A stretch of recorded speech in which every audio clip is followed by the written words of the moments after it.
Hello बच्चों, let's read the question. Explain force of addition.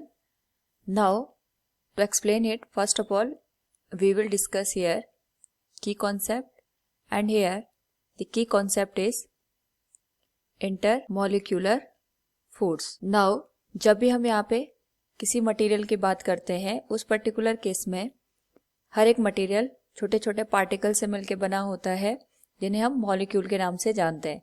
तो यहाँ पे हर एक मॉलिक्यूल दूसरे मॉलिक्यूल के पे एक फोर्स लगाता है, जिसे हम कहते हैं यहाँ पे इंटरमॉलिक्यूलर फोर्स.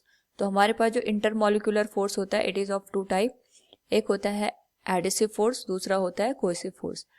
या फिर हम इसको कह सकते हैं, एक होता है फोर्स ऑफ एडिशन और दूसरा होता है यहाँ पे फोर्स ऑफ कोहेशन. तो यहाँ पे अगर हम बात करें फोर्स ऑफ कोहेशन की, it is a force which occurs between same type of molecule.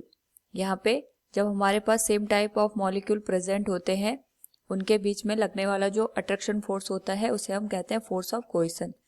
Now अगर हम बात करें यहाँ पे फोर्स ऑफ एडिशन की, it is intermolecular force between different type of molecules. इसको हम एक एग्जाम्पल के थ्रू समझ सकते हैं. लाइक हमारे पास यहाँ पे एक ग्लास है. इस ग्लास में हमने यहाँ पे वाटर को फिल किया इस तरीके से.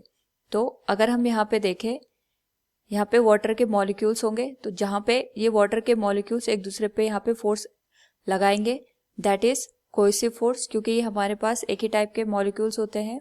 दूसरा, अगर हम बात करें यहाँ पे ये ग्लास है, ग्लास की सरफेस पे यहाँ पे भी ग्लास के मॉलिक्यूल्स होंगे और ये वाटर के मॉलिक्यूल्स होंगे. तो यहाँ पे जो ग्लास का मॉलिक्यूल होगा, ये वाटर के मॉलिक्यूल पे यहाँ पे फोर्स लगाएगा, and this force is known as adhesion. Now यहाँ पे जो वाटर का मॉलिक्यूल है, it is different from the molecule of the glass. तो यहाँ पे डिफरेंट टाइप ऑफ मॉलिक्यूल के बीच लगने वाला जो फोर्स होगा, इसी को हम कहेंगे force of adhesion. Hope all you understood it. Thank you and best of luck.